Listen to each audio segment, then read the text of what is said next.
نن مې سوچ کې راغله ګوله چې راکۍ په ټوپک وله خو چې جانان دی رابللی کراوتی دی خپله د غماز رکیب د لاسه د پښتو کتاب مې پرېښو دهشتګرد رانه جوړېږي د پیغور له تریخ متله خدایا خوار مې کړه ملنګ مې کا کشکول را خدایا خوار مې کا ملنګ مې کړه کشکول را خو میدان کې ټیټه سترګې بدنام نه وچې شونډې مازدیګر چې یار ته ګورم خدایا شپه ورځ مازدیګر کړه ماښام نه ستا په یاد کې چې زه ستوري پرې شمارم ستا په یاد کې چې زه ستوري پرې شمارم په چشمان مې خوب حرام کړه آرام نه او سلامونه ملګرو نه کې هیلې او ډېر زیات احترامات مې ومنئ زه یم عاطف سهیل قدرمنو تاسو د معلومه چې په دې پروګرام کې مونږ تاسو د نوي شاعر سره معرفي کوو په دغه لړ کې نن مونږ سره نستې کوي او حاجي علمگیر خان چې د هیڅ طرف محتاج نه دی او حاجي صاحب تاسو ته په دې پروګرام کې او ډېر هرکلی او ډېره مینه وایو ډېر د خوشحال وی اعوذ بالله من الشیطان الرجیم بسم الله الرحمن الرحیم زه عالمگیر دی کوم احمدزای په احمدزای کښې سینخیل دغه سینخیل غټ مزدیر ځای عظیم کلی کور مې په عظیم کلی کښې دی او دعا مې دی لکړی کو او نورو څه ته وایم خو دا نور خلک چې دی دا خو مې پېژني کېدای شي چې باري خلک ته هم ټکی ورو کې هغه مې هم وپېژني کله مې په کوبل هم وپېژني خدای چې موږ یوه مصره وه یوه سندره مې ویلې وه چې جلخونه د ورینه ورینه پکښې باندې دي دانینه ما خپل جنان ته پرېږده چې غمینه رونه ورینه دغه یوه مصره دا وه چې عالمګیره خاجرینه نوم د خیرې منګړتی کښې د کوبل هره چوله د ډاډوي په وروارینه جلخونه د ورینه ورینه پکښې نشته دي زبردست حاجي صاحب که تاسو راته ووایئ چې تاسو یو سماجي او سیاسي ادبي شخصیت یې او تاسو شاعرۍ ته او څنګه راغلی څنګه میل شوی او وروري مو انام الاسام دا د چارسدې نه کړي دي دا شاو کې مو د چارسدې نه یو په دغې وخت کې مو تقریبا چې زه ډسټرکټ کونسل ممبر جوړېدل دلته کښې مو شپږ غزل په یوه ډایري کښې وي مونه موټر کوشي ډیپ کو پاګه کښې دوه ټیپک هم وي یو مو ملخای ټیپک او یو کارباین او هغه ډایري مې هوا هغه ټیپک مو ته بیار میلاو شول په دا چې موټر چې کله مور وایسته هغه ټیپک پکښې میلاو شول خو هغه ډایري خورې ورې شوه نه بیا هغې سره د مو شوق کام شو خو چې بیا کله جیل ته لوړ بیا هغه جیل شي بیا هغه شوق نه وای شو بیا مو بیا لیکل اوس سره 250 تقریبا داسې غزل شته ماشاءالله او دغسې مې ورسره نثر هم لیکلی دی نه او نثر مې هم ډېر عجیبه یو مې لیکلی وم چې جیل کا شان ہے بے گناہ ہے اور یو میں لکھا ہے کہ ملا کی جنگ خان کے ساتھ اور فارم کی غذا انسان کے ساتھ او حاجي صاحب که تاسو وایئ چې د شاعرۍ هو ډېر اړخونه دي تاسو کوم اړخ ډېر خوښوئ یاره موږ خو خپل داسې کړي دي چې په دا جیل کښې مې ترجمه کړه د قرآن شریف بیا مې یاري ده چې کومه ترجمه وکړله هغه مې شپې په غزل ولیکله او تقریبا دا شینډې او دا سترګې دا مو په غونډ کې توبه کښې هم نشته دا مې نه دي ویلي داسې روغ شیونه مې ویلي دي چې که مو شیونه ته په کور شو چاته ویایې دا اعتراض نه وکړو چې بد نه لګېږي او مننه ملګرو دا و چې کوم معلومات و اهم معلومات موږ د حاجي صاحب نه واخیستل اوس به رزود او د ده نه به شعر اورو حاجي صاحب که تاسو دغه کتونکي سره خپل کلام نه وای دا یوه میاشت کېږي یو شاعر لیکلی دی خو هغه مو د شپې خوب ولیده په خوب باندې مې جنات ولیده هغه جنات بیا مو په غزل شې ولیکه هغه چې هغه کیم په خوب کښې څه مناظرې مو ته روغلې هغه مو بیا په غزل شې ولیکلی او مې داسې لیکه چې زه په خوب وینم ویالو یا آشیانه پکې ناستې دي سل پیغلې بېګانه وایي شکر دی خاوند مونږ راغی هره پیغله په اصرار وایي اشنا لکه ډېر ستړی ستومان له دنیا راغلی کا بوډای اوس به ځوان یې نارینه ما د مخ ته پټولو عادت جوړ کو وی خشه په ښکاره راته بینه د جنت ته مونږ هورې ته مشګیر شه شادامه لکه ویناوې مېلمانه زبردست. او عالمګیره چې جنت ته په خوب ولید په اخلاقو به ګټې د اړتیا نه. بس الله دې داسې وکړي او نورو کلام ورسره شریک کړي. بیا مې ورسره بل هم په دغه شپه ولیکه جی ماشاءالله چې نن مې سوچ کې راغله ګله چې راکۍ په ټوپک وله. نن مې سوچ کې راغله ګله چې راکۍ په ټوپک وله، خو چې جنان دی را بللی که راوتی دی په خپله. د غماز رکیب د لاسه د پښتو کتاب مې پرېښو، دهشتګرد رانه جوړېږي د پیغور له تریخ متله، واړه شپې مې شوګیرې شوې په سوچو مې ورځ تېرېږي. خالي وګوره نېکبخته چې رڼا به راشي کله، کلیوال مې راته ګوري چې به کله لیونی شي. ما په خپله خوب لیدلی چې لیلا مې یادوله، خو که یو ځل لیونی شوم او د رکیب سپېره مې مړ کړو،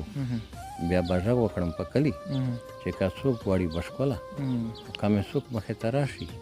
عالمګیره حال یې ګوره، د مرګي زیری به ورکړم که هر څه ترې جوړېدله. وجی صاحب کلمونه به وایو، خبره ترې به کوو. تاسو تر اوسه پورې خپل کتابي شکل ورکړی دی او که نه؟ وروري داسې وشوه چې وډمل ته ولمنر غول د میرومشاه جی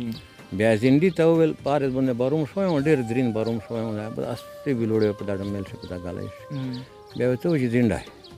تو شولې ویلې نه کاری چې سړیا دغه نن باروم شوی دی نن باروم شوی دی په ډمل. نو وروري داسې چې مو سابو وګادي اریزې څه په ګوتې روشي هغه د شپې وخوړل شي، اریزې څه په ګوتې روشي هغه د شپې دام به نرم بچت کړي ځکه توپ یې ولیکم. خو که کله مې هکې توپ ولیکم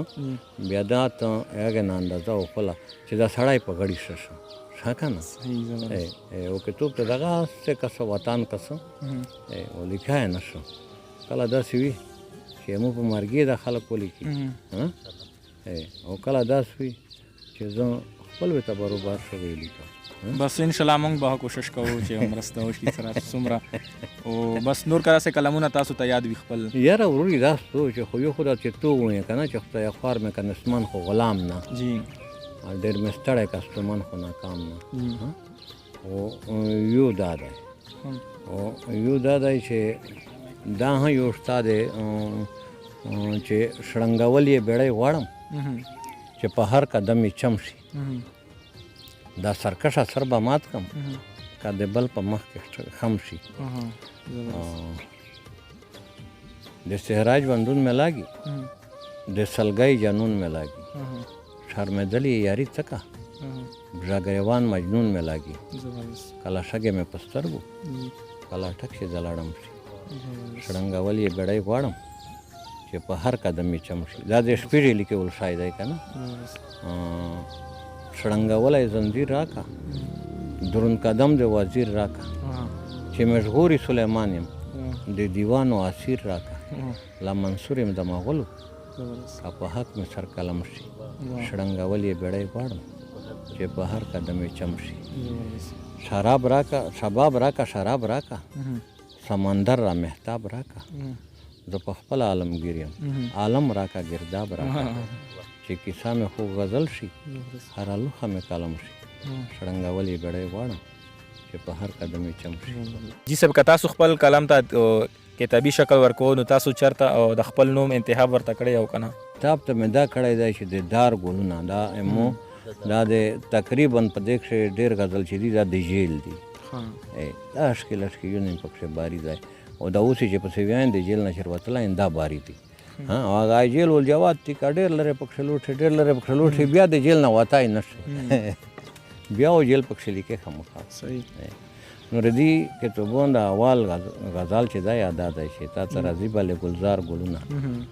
زه پیش کوم درته د دار ګلونه، سپرلی اولې په جیل پټ تېرېدی چېرته د نه لیدل کتار ګلونه، د ما په وس کې جیل د ننه ګل دی، سپرلی شاندلي جیل نه بار ګلونه، رایبار هم لاړو ډېر په قبر تېر شو، ما راغونډ کړي و د یار ګلونه، ما چې آزاد خپل چمن بیا موندلی، یار ته لېږم به په بار بار ګلونه. عالمګیر درومي وړي وطن ته پنډه، له سمندر نه دي بار ګلونه دا سمندر چې دی دا کلی دی او سمندر یو ملګری مې مو سره په جیل کښې بیا مې هغه مصره دا پې لیکلي دي چې عالمګیر درومې وړي وطن ته پنډه له سمندر نه دي بار ګلونه. حاجي صاحب تاسو د یو سماجي او سیاسي او ادبي تجربو په بنیاد تاسو د خپل ولس ته څه پیغام ورکول غواړئ؟ داسې مې ویل جی چې نور خو پیغام نشته جی خو ودې کتله که نه بد شئ خوشحال خان بابا ورته وایي چې زه اسکه مترې سړی شوملی د مغولو بادشاهي زما غړکه داسې مې ویل چې خو دا بادشاهي نه زه وایم چې که موږ دغه تور هغو نه دو دا موږ ته قیمتي دو موږ ته شا دو که نه نورو څه پیغام ورکړه خو دا یو ټکی که چې وخت ته خیر دی وخت ته خیر دی د قیامت غونډې نشانې تقریبا پیرا کېدونکي دي او دا نشانې کښې یو دجال هم دی یا نن دی سبو دی ارتلی نه دی هنه دا یو ټکی ودغې خلکې ته که چې کسی د پیسې نغدې در سره کښېږ دی په دې باندې مځکې ما کوي چې مځکه وکړې مځکه او په سار شوروې کړي یو د وي په یوه ارب روپۍ او په سار به شوروې یوه پیسه وکونه چې جدال څرنګه ظهور کېږي بیا د دې خال کې د دنیو نه د دولت نه ګوتې ونیوې بیا مځکې څوک نه کړو نور دا هغه یو پیغام مې دی چې کسې اخر وخت دی مځکې ما کوي پیسې نغدې شوروۍ که مځکه مو خرڅېږي دا خرڅوئ خرڅوئ په داس خال کې چې هغه وزیر نه وي په وزیر نه یې ورچنې که پته ونیږي خلکو پته ونیږي د وزیر ته نه پته ونیږي صحیح بس ډېره ډېره مننه ملګرو پروګرام او سر ته رسیږي د خپل کیمرامین او سعید ملنګ سره تف سهیل تور کې اجازات بیا به کېږي ملاقات په مخته پروګرام کې